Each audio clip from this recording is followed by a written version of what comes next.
Kobe Bean Bryant was arguably the most inspirational basketball player that ever walked the face of the earth. His work ethic, competitive fire, and dedication to being the absolute best basketball player he could be will forever inspire people to reach their full potential in life.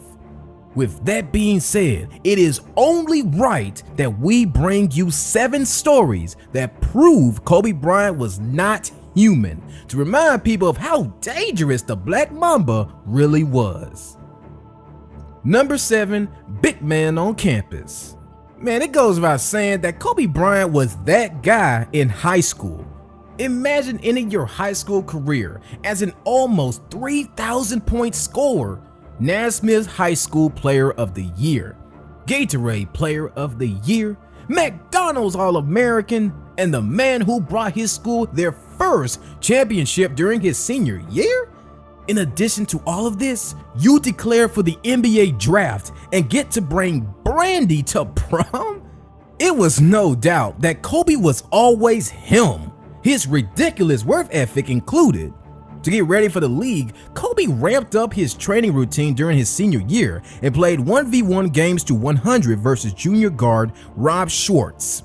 These 1v1s were no joke either. According to Schwartz, Kobe would have no mercy on him and run up the score as much as possible.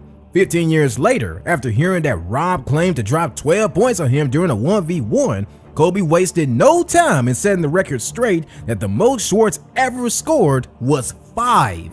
Just imagine how obsessed Kobe had to been to play 1v1 to 100 at least 5 times a week for 4 months after lifting weights, running sprints, and doing drills. After practicing high school, I was sitting down putting my clothes on. You couldn't pay me to play no 1v1 to 100 versus some scrub. To make it even more crazy, the man was probably up 50-1 during most of those games and still went hard. That's like throwing haymakers at your opponent when you knocked him out already. Just damn. Number 6, just another day at the office. Now don't get me wrong, Kobe was a superhero every time he put on a jersey, but it was just different when he had that red, white, and blue on with USA across his chest. It was obvious that the man loved his country dearly and refused to be anything but elite on both sides of the floor. Kobe actually took Team USA so seriously that he was willing to do anything to make sure he was at his best. A Team USA trainer named Robert recalled a 2012 Kobe story that adds to the legend's otherworldly work ethic. According to Robert, in 2012, I was invited to Las Vegas to help Team USA with their conditioning before they headed off to London, and as we know, they would eventually bring home the gold.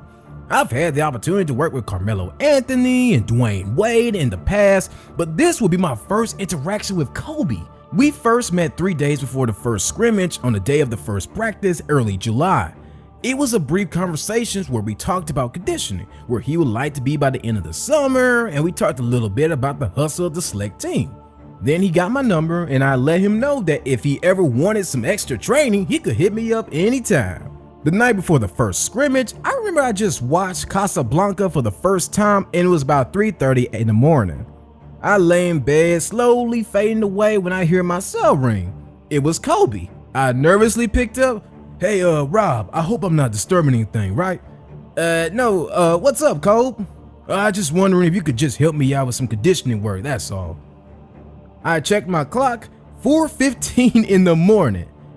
Yeah, sure, I'll see you in the facility in a bit. It took me about 20 minutes to get my gear and out of the hotel. When I arrived and opened the door to the main practice floor, I saw Kobe, alone. He was drenched in sweat as if he just taken a swim. It wasn't even 5 a.m. We did some conditioning work for the next hour and 15 minutes. Then we entered the weight room, where he would do a multitude of strength training exercises for the next 45 minutes. After that, we parted ways and he went back to the practice floor to shoot. I went back to the hotel and crashed. I was expected to be on the floor again at about 11 in the morning. I woke up feeling sleepy, drowsy, and almost pretty much every side effect of sleep deprivation. Thanks, Kobe. I had breakfast and headed to the practice facility. All the Team USA players were there, feeling good for the first scrimmage. LeBron was talking to Carmelo, if I remember correctly, and Coach K was trying to explain something to Kevin Durant. On the right side of the practice facility was Kobe by himself shooting jumpers. And this is how our next conversation went. I went over to him, patted him on the back and said, "Good work this morning." "Huh?" "Like, the conditioning, good work." "Oh yeah, thanks Rob, I really appreciate it." "So when did you finish?" "Finish what?" "Getting your shots up. What time did you leave the facility?" "Oh, just now. I wanted 800 mates, so yeah, just now." You mean to tell me that on a team with Dwayne Wade, Carmelo Anthony, and LeBron James, Kobe Bryant still felt the need to get 4 workouts in before a scrimmage with the best players in the world? That man was insane. Number 5, dog days. Alright, here we are again with another Team USA story, but I promise it's so worth it. Back in 2012, during the Team USA basketball minicamp, a young Blake Griffin heard a crazy story about Kobe's secret training. Rumor was that Kobe went on a 40-mile bike ride the night before the team's first practice, in the desert. After hearing this, Blake couldn't keep it to himself and told the media. After a whole lot of speculation, training legend Tim Grover came out and confirmed the story to be true. According to Grover, Kobe told me that he wanted to add bike training to his summer conditioning. So I researched a trail in Las Vegas, rented out 3 bikes, one for me, one for Kobe, and one for Brian, the security guard, got some headlamps, and we biked. We'd finish around 2 a.m. and be back in the gym at 7:30. To make this story even more insane, Kobe did this workout multiple times to motivate his teammates. This dude was from another planet, man, sheesh. Number 4, no shoulder? No problem. Alright, it's no secret that Kobe Bryant was a super soldier when it came to playing every game. The man did not believe in sitting out games and played through injuries and illnesses all the time. He did this all because he respected the game and the fans that paid their hard-earned money to watch him play. Back in 2015 versus the Pelicans, our man seemed to have tore his shoulder on that dunk. For our viewers that like specifics, the injury report detailed that Kobe tore his rotator cuff. Kobe went on to sit out the rest of the 3rd and most of the 4th until he couldn't take not playing anymore. With the Lakers down 13 and there being only 5 minutes left in the 4th quarter, Kobe checked himself back into the game. Mind you, the man had a torn right shoulder. He couldn't even lift his arm to shoot, but he couldn't care less. His team needed him. What makes the story even better is that he decided to play left-handed and actually got buckets. Just look at the level of difficulty on that left-handed fadeaway. Over a double team, left-handed with ridiculous pain vibrating in his body? This man was just different, bro. Point blank, period. Number 3, if you see me in a fight with a shark, pray for the shark. By now, it's an established fact that Kobe Bryant was insane. However, this next story will make you think the guy was a madman. Back in the day, former NBA player Corey Maggette and Kobe used to have a close bond because they were both part of the now dissolved sports agency SFX Sports. During an interview with The Athletic, Maggette revealed a story that will blow your mind. As far as Kobe, you just knew that he was different. He was different. I remember the call that I got from Rob and Kobe. Rob called me and said, "Man, you wouldn't believe where I am right now." I said, "Where?" He said, "Man, we're in the middle of the ocean and Kobe is trying to prepare himself for the rigors of the season. He's swimming with great white sharks." I'm like, "What?" He said, "He's literally swimming with great white sharks." I'll never forget that. He sent me a video of him literally swimming with great white sharks. And Kobe was like, "Hey, if you want to get some of this mamba, you need to come swim with the sharks." I'm like, "Kobe, I'm not coming to swim with no damn sharks, man. You on your own with that one." It was just a different approach. As crazy as this story is, I actually believe it, y'all. Kobe's the same man who used to listen to the Halloween theme song on repeat pre-game to get himself in a killer mindset. Just imagine you're his family member and you find out he's planning to swim with some sharks to prepare himself to play basketball. Kobe probably thought he could take the sharks down no problem if anything went south. Number 2, Mamba mentality. Real fans know that Kobe Bryant was going to play hurt because that's what he did. The man was not a believer in load management and even had this to say about it in his last great interview. There are a lot of defining moments in Kobe's career, but no other shows the kind of person and player this man was than April 12, 2013. On this day, the Black Mamba was on a mission as his season was about to end and the Lakers still hadn't secured a playoff spot despite having himself, Steve Nash, Metta World Peace, Dwight Howard, and Paul Gasol. Since he guaranteed they make the playoffs, Bean knew he had to give his all to back up his word. In the beginning of the third quarter, a foreshadowing of much greater heartache was seen on his drive past Barnes to the hoop. Bryant appeared to hurt his knee bad as he laid on the ground, painfully grasping at it for what seemed like forever. However, in legendary fashion, Kobe got back up. After walking around, trying to keep the weight off his left leg, Kobe shot his free throws and kept playing. Then this happened midway through the third. Kobe appeared to hurt his right leg after hitting Ezeli with the spin move. Guys, the man is obviously hurt at this point and has two bum legs. Most players would have called it a night at this point, but Kobe Bryant was not most players. Just like earlier in the game, Kobe shook it off, shot his free throws, and kept hooping. He actually kept getting buckets too. Whew, that's tough. 3-ball, stop playing with him. Now here's the moment we've been dreading and waiting for at the same time. With 3 minutes left in the fourth quarter, Kobe gets the ball with Harrison Barnes guarding him. Looking over the defense, he sees a potential opening and attacks. This drive to the hoop would be the drive that solidified Kobe Bryant as the mentally toughest player to ever live. Kobe's on the ground trying to pull up a torn Achilles tendon. At a Nike Summit months later, Bryant said, "When I first did it right there, I was trying to feel if the tendon is there or if it's gone. I realized it wasn't there.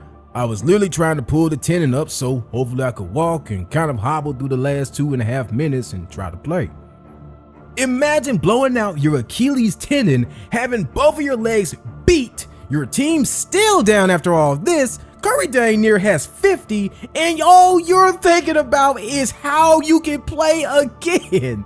My goodness. What Kobe did next adds on to the madness. With all life seemingly out of the building, the Black Mamba got up, walked to the bench, and walked back on the court to shoot his free throws. To make it even better is that he nailed both of them to tie the game up before leaving the floor. The Lakers would go on to win behind Kobe's 34, 5, and 4 and make the playoffs. See, the amount of focus, determination, and discipline required to do all of this is astronomical, folks. Later that night, Kobe posted on Facebook. With his foot feeling like dead weight and head spinning from pain meds, Kobe defined Mamba mentality. He said, "If you see me in a fight with a bear, pray for the bear." I've always loved that quote. That's Mamba mentality. We don't quit. We don't cower. We don't run. We endure and we conquer. Enough said, man. Enough said. Number 1, Mr. 81. I'ma just come out and say it now. Kobe's 81-point game was arguably better than Wilt's 100-point game. Wait, before you stone me, hear me out now. On January 22nd, 2006, Kobe Bryant torched the Raptors for 81 points. Bryant seemingly blacked out, hitting shot after shot in his pursuit to score the second most points ever in NBA history. There was nothing the Raptors could do about it except sit back and watch the show, maybe pop a bag of popcorn or two. Jalen Rose will forever have hold that 81. Kobe ended the game with 81 points, 6 rebounds, 2 assists, and 3 steals, shooting 61% from the field, 7 of 13 from 3, and 90% from the line. This definitely was Kobe's greatest game ever. but it actually made triumph Wilt's 100-point performance and be the greatest individual game ever. First, let's look at some numbers. In Kobe's 81, he had 55 points in the second half, second most all time, 28 points in the fourth, second most all time, 81 points shooting 61% from the field, 54% from three, and 90% from the line, scored 66% of his team's points, 81 over 122, made 28 of his 46 shots. In Wilt's 100, he had 100 points and 25 rebounds, shooting 57% from the field and 88% from the line, 41 points in first half, sixth most of all time, 59 points in the second half, most all time, 28 made free throws, most all time, scored 59% of his team's points, 100 to 169, made 36 of his 63 shots. Don't get me wrong, y'all. Both games were impressive and are the top two individual performances ever, but Kobe's is number one. The Black Mamba had a greater impact on his team than Wilt by scoring 66% of their points compared to Wilt's 59%. Kobe was also way more efficient. Wilt took 70 more shots, 63 FGA versus 46 FGA, than Kobe, but shot worse from the field, 57% versus 61%. The same applies to free throws too. Wilt shot 12 more free throws, 32 versus 20, but shot worse from the line, 88% versus 90%. We also have to take into account eras. Back in 1962, NBA teams averaged 118.9 points per game. This is the highest average of all time, meaning that defense was practically non-existent. For goodness sake, y'all, we all know defense is barely played in today's game, let's be honest, and NBA teams average 114 points per game, so imagine how bad it was back then. In 2006, NBA teams averaged 97 points per game. Defenses were tougher and more competitive in Kobe's era. If we look at the game, the Lakers took about 30 less shots than the Philadelphia Warriors, 88 versus 115. For those of you who are somehow still not convinced that Kobe's 81 was better than Wilt's 100, let's put Kobe in Wilt's era. Adjusting for pace, Kobe would have scored 107 points with threes and 99 points without threes. Mind you, Kobe was 6 feet 6 inches tall and weighed 212 pounds, while Wilt was 7 foot 1 and weighed 275 pounds. Kobe Bryant had the single greatest scoring performance in NBA history, and no one can tell me different. Men lie, women lie, but numbers don't. Well, there it is, guys. 7 stories that prove Kobe Bryant was not human. Kobe was a person who demonstrated the best out of himself and those around him. His dedication, resilience, and mentality will continue to influence generations forever. The man was a one-of-a-kind player and person who is missed but never forgotten. Mamba mentality forever. Thank you all for watching the video, and please hit that subscribe and like button. We are working hard to get better and produce quality content for you guys, so we appreciate your support. With that, be easy, y'all. Peace.